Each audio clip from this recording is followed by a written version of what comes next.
Hello friends, welcome to my YouTube channel.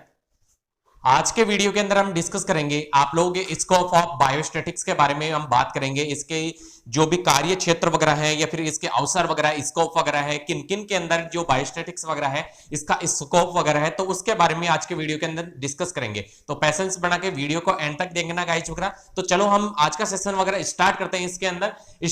Scope of biostatics वगैरह, इसके अंदर जो इसका कार्य क्षेत्र वगैरह या अवसर वगैरह की बात हो रही है, तो इसके अंदर हम लोग देखते हैं कि इसके जो अवसर वगैरह है, किन किन क्षेत्रों के अंदर इसके जो बायोस्टैटिक्स वगैरह है, तो इसके अवसर वगैरह किन किन क्षेत्रों के अंदर है, किसके अंदर इसका स्कोप वगैरह काफी है। तो इसके अंदर काफी प्रकार से स्कोप वगैरह है। तो इसके अंदर सबसे पहले हम बात करते हैं कि स्टैटिक्स एंड इकोनॉमिक्स, यानी कि इकोनॉमिक्स वगैरह है, तो इसके अंदर भी काफी स्कोप वगैरह है इसका। तो उसके बारे में जनरली देखते हैं संख्या और अर्थशास्त्र वगैरह, सॉरी सांख्यिकी और अर्थशास्त्र वगैरह, यानी कि स्टैटिक्स एंड इकोनॉमिक्स वगैरह। तो इसके अंदर हम देखेंगे कि जो बायोस्टैटिक्स वगैरह है, तो इकोनॉमिक्स के अंदर जिसको कहा जाता है अर्थशास्त्र वगैरह, तो इसके अंदर क्या इसका स्कोप वगैरह है, तो उसके बारे में चर्चा करते हैं हम लोग। सांख्यिकी और अर्थशास्त्र में गहरा संबंध वगैरह है, जो सांख्यिकी वगैरह, स्टैटिक्स वगैरह और अर्थशास्त्र वगैरह, इकोनॉमिक्स वगैरह। देखो इकोनॉमिक्स होती है ना, तो उसके अंदर भी क्या होता है, डाटाज वगैरह होते हैं, काफी प्रकार के डिफरेंट टाइप्स के जो डाटाज वगैरह लिए जाते हैं, उनको कलेक्ट किया जाता है, फिर एनालिसिस किया जाता है, और फिर बाद में उसका क्या किया जाता है कि उसको क्या करेंगे, रिप्रेजेंटेशन करेंगे, फिर एनालिसिस करेंगे, और फिर बाद में उनका रिजल्ट्स वगैरह निकाला, इंटरप्रिटेशंस वगैरह किया जाता है। तो इसी के अंदर भी क्या होता है, जो अर्थशास्त्र वगैरह होता है ना, तो इसके अंदर भी काफी स्कोप वगैरह इसका होता है। तो इस तरीके से इसके अंदर क्या होता है कि इन दोनों का गहरा संबंध वगैरह है, और सैद्धांतिक अर्थशास्त्र के क्षेत्र में एकत्रित समंको का मतलब यहां पे किससे रिलेटेड है, डाटा वगैरह से। समंक किसको कहा जाता है, डाटाज वगैरह को कहा जाता है। डाटाज के विश्लेषण तथा निर्वचन के द्वारा नवीन आर्थिक सिद्धांतों का प्रतिपादन किया जा सकता है, यानी कि नवीन जो साइंटिफिक थ्योरीज वगैरह है जो दी जा रही है, यानी कि सिद्धांत वगैरह दिए जा रहे हैं, तो उनका क्या किया जा सकता है, प्रतिपादन वगैरह किया जा सकता है इसके अंदर। इकोनॉमिक्स के अंदर भी काफी, यानी कि काफी जो साइंटिफिक थ्योरीज वगैरह हैं वो दी गई हैं। तो इसके अंदर भी क्या किया जा सकता है, जो अर्थशास्त्र वगैरह है, इकोनॉमिक्स वगैरह, तो उसके क्षेत्र के अंदर जो डाटाज वगैरह हैं, तो उनका क्या करना, एनालिसिस यानी कि विश्लेषण करना, एंड निर्वचन वगैरह यानी कि उसका क्या करना कि इंटरप्रिटेशंस वाला पार्ट वगैरह के द्वारा क्या कर सकते हैं, जो नवीन आर्थिक जो सिद्धांत वगैरह है, जो न्यूली डेवलप्ड जो भी इकोनॉमिक जो थ्योरीज वगैरह हैं, उनका प्रतिपादन वगैरह किया जा सकता है। यानी कि जो इकोनॉमिकली थ्योरी हो या फिर बाद में आर्थिक जो भी सिद्धांत वगैरह जो भी है ना, तो उन सभी का प्रतिपादन इसके अंदर किया जा सकता है। और इसके अंदर हम बात करें कि आर्थिक नियमों का निर्वचन, यानी कि इसके अंदर आर्थिक नियम वगैरह है उनका निर्वचन करना, या फिर उनका प्रदर्शन करना, या फिर बाद में इसके अंदर बात करें कि चित्रों व लेखा चित्रों द्वारा किया जा सकता है। इसके अंदर क्या किया जा सकता है कि जो आर्थिक नियम वगैरह है उनका निर्वचन करना और प्रदर्शन वगैरह, यानी कि उनका क्या करना, निर्वचन और प्रदर्शन करना भी किसके द्वारा, किसके अंदर, चित्रों वगैरह। चित्रों का मतलब ये हो गया यहाँ पे डायग्राम्स वगैरह, डायग्राम और या फिर लेखा चित्रों के द्वारा। डायग्राम के अंदर हम लोग इस तरीके से देख सकते हैं कि आप लोगों को कल हमने डिस्कस किया था कि जो नेक्स्ट वीडियो वगैरह था पहले स्टार्टिंग वाला,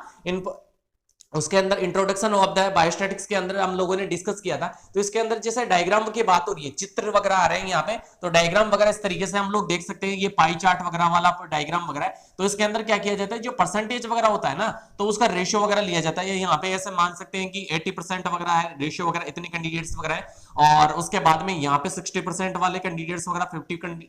50% कैंडिडेट्स वगैरह, इस प्रकार से ये प्रतिशत के अंदर डिफरेंट टाइप्स के डाटाज वगैरह इसके अंदर ले सकते हैं। या फिर बाद में चित्रों के अंदर जैसे ग्राफ्स वगैरह के अंदर भी ले सकते हैं, ग्राफ्स वगैरह होती है, तो ग्राफ के अंदर जैसे परसेंटेज वगैरह का डाटा वगैरह ले सकते हैं। इस तरीके से इसके अंदर परसेंटेज का जो भी डाटाज वगैरह होगा वो ले सकते हैं। काफी प्रकार के डायग्राम्स वगैरह इसका प्रयोग वगैरह कर सकते हैं इसके अंदर। फिर लेखा चित्र वगैरह है,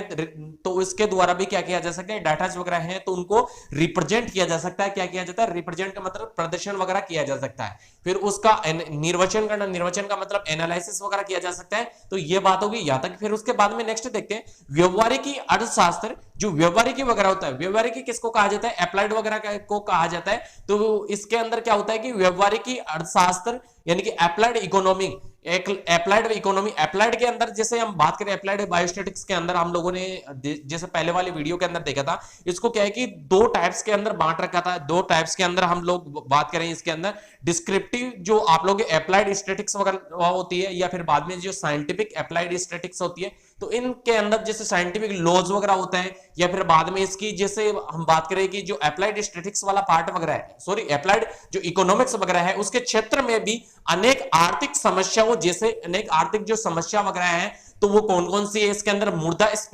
मुद्रास्फीति वगैरह, यानी कि इसके अंदर जो मुद्रास्फीति वगैरह है, या फिर बाद में बेरोजगार वगैरह, अनएम्प्लॉयमेंट है, या जनसंख्या विस्फोट वगैरह, पॉपुलेशन एक्सप्लोशन आदि का अध्ययन तथा समाधान संबंधित समंकों का संकलन। समंक किसको कहा जाता है, डाटास वगैरह किया जाता है। डाटा का क्या करना, संकलन। संकलन का मतलब यहाँ पे किससे रिलेटेड है, कलेक्शन वगैरह से, डाटा वगैरह है ना, उसका क्या करना, कलेक्शन करना तथा विश्लेषण, इसका एनालिसिस वगैरह करना करके किया जा सकता है। इसके अंदर क्या किया जा सकता है, डाटा वगैरह को कलेक्ट करके और उनका क्या करना कि विश्लेषण का मतलब यहाँ पे एनालिसिस वगैरह, एनालिसिस करके और फिर बाद में हम लोग क्या कर सकते हैं, उसका रिजल्ट्स वगैरह निकाल सकते हैं। इतने कैंडिडेट्स वगैरह के अंदर इसमें जो प्रॉब्लम्स वगैरह क्रिएट वगैरह हो रही है, जनसंख्या विस्फोट हो रहा है या बेरोजगारी अनएम्प्लॉयमेंट वगैरह हो रहा है, इस टाइमिंग पीरियड के अंदर, जैसे हम बात करें, जैसे अभी कोविड की काफी स्प्रेड वगैरह हो रहा है पूरे वर्ल्ड के अंदर, और हमारे राजस्थान प्रदेश हो या फिर हमारा भारत वगैरह हो, तो उसके अंदर काफी केसेस वगैरह हो रही हैं, और काफी संख्या के अंदर क्या हो रहा है कि डेथ रेट वगैरह भी बढ़ रही है,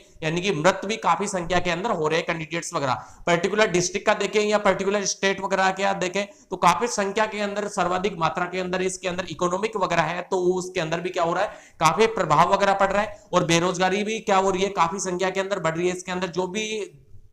इसके अंदर क्या किया गया था कि जैसे बेरोजगारी को कम करने के लिए जैसे काफी प्रकार की वैकेंसीज वगैरह निकाली गई थी, लेकिन वो क्या हो रहा है कि इस टाइमिंग पीरियड के अंदर वैकेंसीज वगैरह नहीं हो पा रही हैं, क्योंकि काफी संख्या के अंदर जो पेशेंट वगैरह हैं, या फिर बाद में काफी संख्या के अंदर ये क्या है, सर्वाधिक मात्रा के अंदर धीरे धीरे क्या हो रहा है, बढ़ रहा है, काफी तेज गति से, धीरे नहीं काफी तेज गति से ये जो संख्या है वो काफी स्प्रेड वगैरह हो रही है कोरोना केसेस वगैरह की। तो इस वजह से क्या है कि इस संख्या वगैरह को और इस स्थिति को मद्देनजर रखते हुए इनको क्या कर दिया गया है, जो भी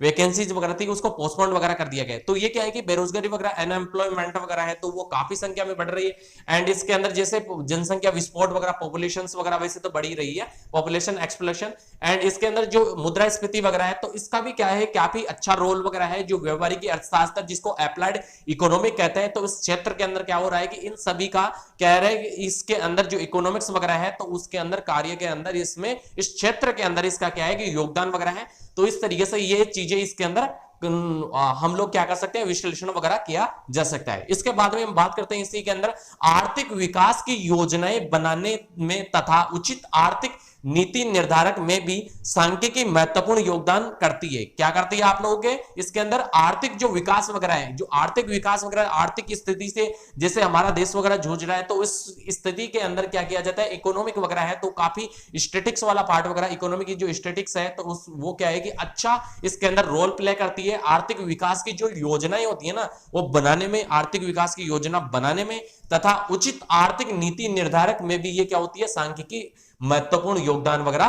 प्रदर्शित करती है, निभाती है। इसके बाद में सेकंड हम बात करते हैं कि statics and other social science वगैरह, सांख्यिकी और अन्य सामाजिक विज्ञान वगैरह, इसके अंदर किस प्रकार से इसका स्कोप वगैरह है, तो उसके अंदर हम बात करते हैं कि जो आप लोग के सांख्यिकी और अन्य जो सामाजिक विज्ञान वगैरह है,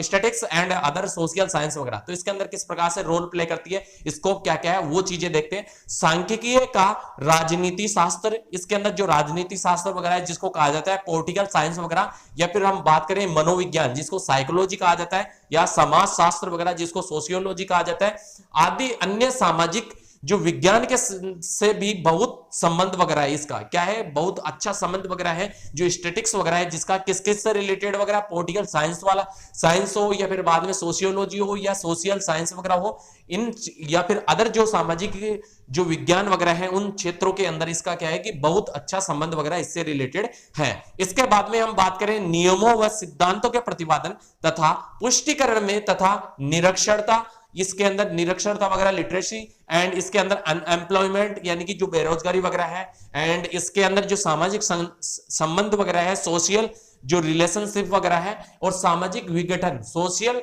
डिस्टेंग्रेशंस, एंड इसके अंदर आदि के विवेचन और समाधान, समाधान का मतलब सॉल्यूशंस में सांख्यिकीय विधियां आवश्यक रूप से प्रयोग की जाती हैं। तो इसके अंदर हमने बात की जो नियम और सिद्धांत वगैरह उनके प्रतिपादन या पुष्टिकरण के अंदर, जैसे सिद्धांत वगैरह जो न्यूली डेवलप्ड जो भी साइंटिफिक थ्योरीज वगैरह दी जाती हैं, या फिर बाद में इसके अंदर हम बात करें जो भी साइंटिस्ट वगैरह उन्होंने थ्योरीज पहले प्रोड्यूस करती थी, तो वो भी क्या है कि इस डाटाज वगैरह क्या है कि डाटा हो या फिर बाद में स्टैटिक्स वाला पार्ट वगैरह हो, तो स्टैटिक्स का काफी अच्छा योगदान वगैरह रहा है। जैसे हमने बात की कि मेंडल वगैरह है, तो मेंडल ने भी क्या किया था, स्टैटिक्स का यूज किया था, जो उन्होंने मोनोहाइब्रिड क्रॉस या जैसे डाइहाइब्रिड क्रॉस वगैरह दिया था ना, प्रोड्यूस किया था जो भी थ्योरीज वगैरह, तो उसके अंदर क्या किया जाता है कि जैसे उन्होंने जो भी एलिल्स वगैरह लिए थे या फिर बाद में जैसे भी लॉन्ग प्लांट हो या स्मॉल प्लांट वगैरह हो मोनोहाइब्रिड क्रॉस के अंदर, तो उसका जो जीनोटाइप एंड फिनोटाइप वगैरह निकला था ना, तो वो क्या होता है कि इसके अंदर जो स्टैटिक्स वगैरह थी उसी की वजह से क्या है कि वो डाटा वगैरह रेशियो वगैरह निकल के आया था। और इसके बाद में जो डाइहाइब्रिड क्रॉस वगैरह है, तो उसके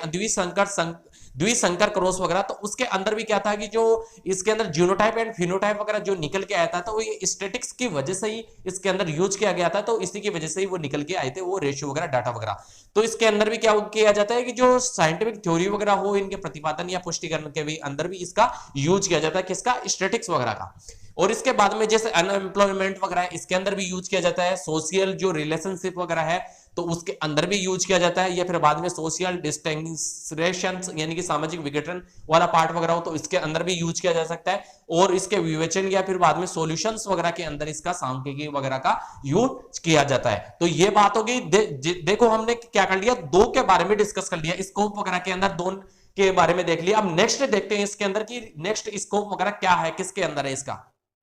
नेक्स्ट हम जो थर्ड नंबर का है तो वो देखते हैं इसके अंदर स्टैटिक्स एंड मैथमेटिक्स वगैरह, गणित। इसके अंदर क्या होता है कि जो सांख्यिकी एवं गणित वगैरह जो मैथमेटिक्स वगैरह होती है उसके अंदर किस प्रकार से यूज वगैरह होता है इसका, जो स्टैटिक्स वगैरह है तो इसके बारे में हम लोग देखते हैं। तो इसके अंदर जैसे बात करें सांख्यिकी एवं गणित मुख्य अंकों पर आधारित होते हैं। ये क्या होते हैं कि मुख्य अंक, मुख्यतः ये किस पे आधारित वगैरह होते हैं, अंकों पर, यानी कि जो डाटास वगैरह होते हैं गणित वगैरह के अंदर तो ये यूज वगैरह आते हैं। और दोनों में गहरा संबंध वगैरह है, इन दोनों के अंदर क्या है कि कोरिलेशन वगैरह है, अच्छा संबंध वगैरह है इसके अंदर सांख्यिकी एवं मैथमेटिक्स के अंदर, स्टैटिक्स एंड मैथमेटिक्स के अंदर। सांख्यिकीय विधियां जैसे इसके अंदर जो कौन कौन से मेथड्स के द्वारा यूज में लिया जा सकता है सांख्यिकीय विधियां वगैरह, माध्य यानी कि मीन, और इसके अंदर इंडेक्स सूचकांक जिसको कहा जाता है, और सहसंबंध जिसको क्या कहते हैं, कोरिलेशंस वगैरह कहते हैं, इत्यादि गणित के सिद्धांतों पर आधारित है तथा इन सभी में गणित के विभिन्न सूत्रों का प्रयोग कर किया जाता है। इसके अंदर जो डिफरेंट टाइप्स के जो भी मेथड्स वगैरह होती हैं या फिर बाद में इसके अंदर जो भी फॉर्मूलाज वगैरह जिसको सूत्र वगैरह कहा जाता है तो उनका यूज करके, और इस मैथमेटिक्स के अंदर अच्छा यूज वगैरह किसका, स्टैटिक्स वगैरह का। जैसे मीन वगैरह की बात होती है, माध्य जिसको कहा जाता है, तो उसके अंदर क्या होता है जैसे डाटाज वगैरह होते हैं काफी, ऐसे मान लो कि क्लास वगैरह है तो क्लास के अंदर नंबर ऑफ द स्टूडेंट्स वगैरह कितने हैं, तो उनका स्टूडेंट्स का रेशियो वगैरह है तो वो निकाल सकते हैं पर्टिकुलर क्लास के अकॉर्डिंग। जैसे मान लो कि बीएससी फर्स्ट ईयर वगैरह या बीएससी सेकंड ईयर वगैरह है तो उसके अंदर कितने स्टूडेंट्स वगैरह है तो उनका रेशियो वगैरह निकाल सकते हैं हम लोग पर्टिकुलर कैंडिडेट्स वगैरह का। और ऐसा माना कि उनके अंदर जैसे कि परसेंटेज वगैरह है उसका रेशियो भी निकाला जा सकता है मीन वगैरह के द्वारा। एंड इसके अंदर जो इंडेक्स सूचकांक वगैरह है तो इंडेक्स के द्वारा भी आप लोग मैथमेटिक्स का यूज किया जा सकता है इसमें स्टैटिक्स के अंदर। एंड आप लोग जैसे कोरिलेशंस वगैरह होता है, सहसंबंध वगैरह होता है, तो कोरिलेशन एंड रिग्रेशंस वगैरह होता है तो वहां पे भी किसका यूज वगैरह होता है, इस स्टैटिक्स वगैरह का यूज किया जाता है। तो ये बात हो गई यहाँ पे स्टैटिक्स एंड मैथमेटिक्स के अंदर किस प्रकार से इसका विभिन्न प्रकार से सूत्रों के द्वारा प्रयोग किया जाता है और विभिन्न मेथड्स के अंदर। और इसके बाद में हम नेक्स्ट जो फोर्थ मेथड वगैरह है इसके अंदर जो स्कोप वगैरह है, यानी कि जो स्कोप ऑफ बायोस्टैटिक्स वगैरह है तो इसके अंदर अनुप्रयोग जो क्षेत्र, सॉरी अनुप्रयोग नहीं, एप्लीकेशंस होती है अनुप्रयोग वगैरह, तो जिसके कार्य क्षेत्र वगैरह है स्कोप वगैरह, तो उसके अंदर जो फोर्थ वाला है स्कोप वगैरह तो वो देखते हैं स्टैटिक्स एंड नेचुरल साइंस वगैरह। नेचुरल साइंस यानी कि जिसको कहा जाता है प्राकृतिक विज्ञान के नाम से जाना जाता है, सांख्यिकी एवं प्राकृतिक विज्ञान। जो प्राकृतिक विज्ञान वगैरह है उसके अंदर स्टैटिक्स वगैरह होती है, सांख्यिकी वगैरह, तो उसका क्या यूज वगैरह होता है, क्या स्कोप वगैरह है, तो उनके बारे में डिस्कस करते हैं। तो इसके अंदर जो प्राकृतिक विज्ञानों के विभिन्न सिद्धांतों व नियमों के अध्ययन तथा उनके पुष्टिकरण में भी सांख्यिकीय विधियां बहुत उपयोगी होती हैं। जैसे प्राकृतिक जो विज्ञान वगैरह नेचुरल साइंस वगैरह कहते हैं, जैसे क्या होता है कि जो साइंस वगैरह है ना हमारी, तो उसका उत्पत्ति वगैरह कहां से हुई है, जो नेचुरल साइंस वगैरह है हमारी, जितनी भी प्रकार की जो साइंस की जो रिलेटेड जो भी थ्योरीज वगैरह हो, या फिर बाद में हम बात करें जो भी डिफरेंट टाइप्स, जैसे हम बात करें कि जैसे फिजियोलॉजी हो, बायोकेमिस्ट्री वाला पार्ट वगैरह हो, यानी जो भी ब्रांचेज के अंदर, शाखाओं के अंदर वर्गीकृत किया गया है, तो सबसे पहले क्या थी कि नेचुरल साइंस वगैरह थी, जिसको क्या कहा जाता है, प्राकृतिक विज्ञान के नाम से जाना जाता है। उसके बाद में फर्दर डिवाइडेशन वगैरह कर दिया गया, बायोलॉजी वगैरह, बायोलॉजी को दो पार्ट्स के अंदर बांट दिया गया, जूलॉजी एंड बॉटनी वगैरह कहा गया। फिर उसके बाद में जैसे जैसे जो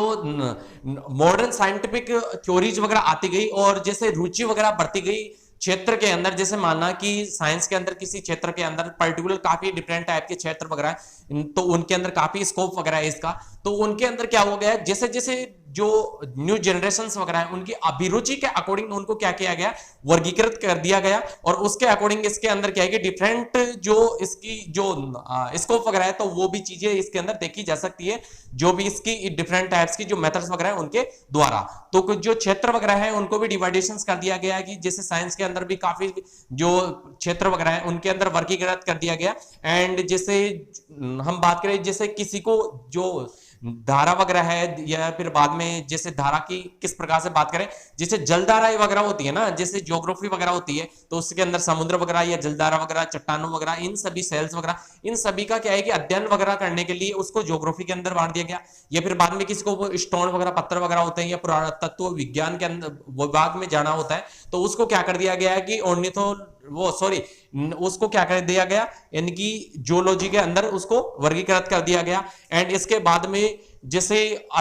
जो भी साइंटिफिक थ्योरीज वगैरह प्रोड्यूस की गई और उसके अकॉर्डिंग इसके स्कोप वगैरह को देखा गया। इसके बाद में हम बात करते हैं इसके अंदर जैसे जो प्राकृतिक विज्ञान वगैरह है, तो उसके सिद्धांत या नियमों का प्रतिपादन वगैरह करने के लिए जो स्टैटिक्स वगैरह है, तो उसका यूज वगैरह किया गया, एंड इसके पुष्टिकरण में भी। और इसके बाद में हम बात करें जैसे प्राकृतिक विज्ञान के अंदर, इसके अंदर जो भौतिक वगैरह है, जिसको फिजिक्स वगैरह कहा जाता है, तथा रसायन शास्त्र के प्रयोगों के परिणाम तथा विश्लेषण, जिसको कहा जाता है एनालिसिस करने तथा निष्कर्ष, यानी कि इसके निष्कर्ष वगैरह निकालने के लिए जो सांख्यिकी वगैरह है उसका प्रयोग किया जाता है। जो फिजिक्स हो या फिर बाद में केमिस्ट्री वाला पार्ट वगैरह हो, रसायन शास्त्र जिसको कहा जाता है, तो उनके अंदर जो प्रयोग वगैरह है, उनके परिणाम वगैरह है, एनालिसिस वगैरह करना है, तो उन सभी के अंदर भी क्या होता है, जो स्टैटिक्स वगैरह होती है उसका सांख्यिकी का बहुत ही उपयोग वगैरह होता है, और इसके द्वारा फिर बाद में ये साइंटिफिक थ्योरीज वगैरह वो प्रोड्यूस वगैरह करवाई जाती है। इसके बाद में हम बात करें प्राणी शास्त्र, यानी कि जिसको क्या कहा जाता है, जूलॉजी के नाम से जाना जाता है, तथा वनस्पति शास्त्र जिसको किसके नाम से जाना जाता है,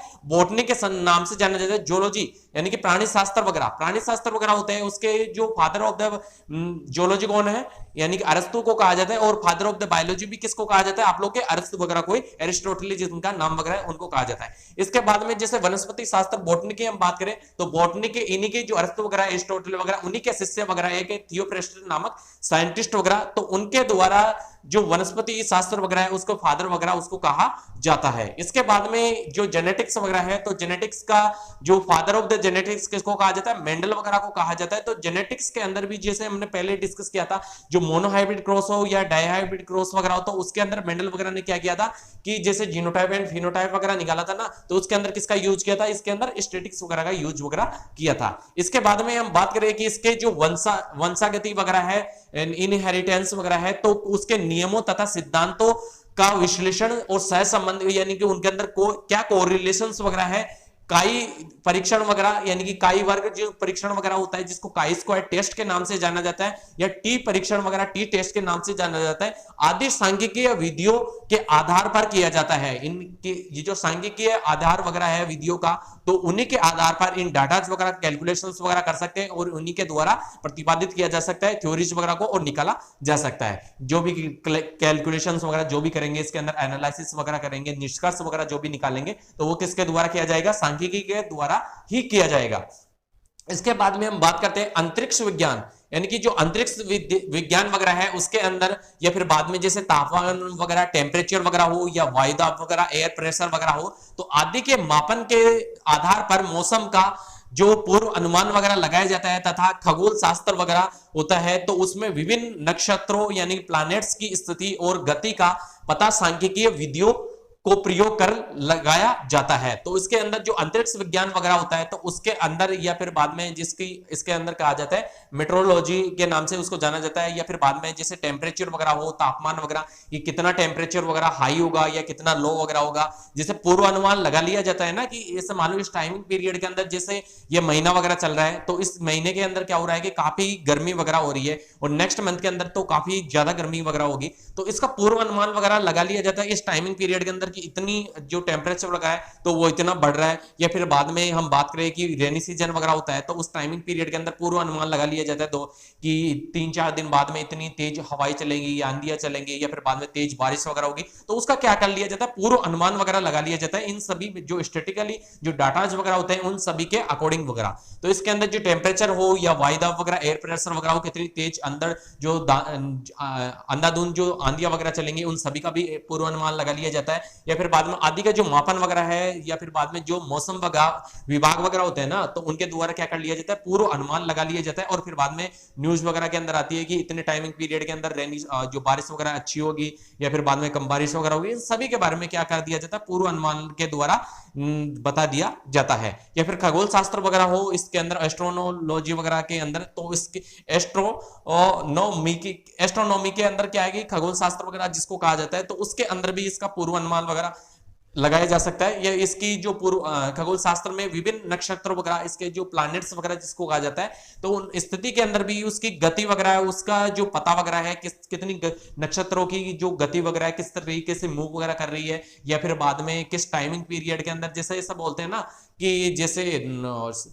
सूर्य वगैरह होता है तो उसके अंदर ग्रहण वगैरह लगेगा या चंद्र ग्रहण वगैरह होगा, तो इन नक्षत्रों वगैरह का किस तरीके से जो फॉर्मेशंस वगैरह वो चेंज वगैरह हो रहा है किस तरीके से, तो उन सभी का पूर्व अनुमान वगैरह लगाया जा सकता है किसके द्वारा, स्टैटिकली जो मेथड्स वगैरह होती है उन सभी के द्वारा। तो हम लोगों ने आज देख लिया इसके अंदर जो स्कोप ऑफ द बायोस्टैटिक्स के अंदर बात कर ली, इसकी जो कार्य क्षेत्र वगैरह है तो स्कोप वाला पार्ट वगैरह तो उसके बारे में देख लिया, तो अच्छे से आई होप अच्छे से समझ में आ गया होगा आप लोगों को क्लियरली। और नेक्स्ट वीडियो के अंदर हम देखेंगे इसके जो एप्लीकेशंस वगैरह होते हैं, अनुप्रयोग वगैरह किन किन क्षेत्रों के अंदर इसके एप्लीकेशंस वगैरह है तो इन सभी क्षेत्रों के अंदर देखेंगे। So thank you so much everyone.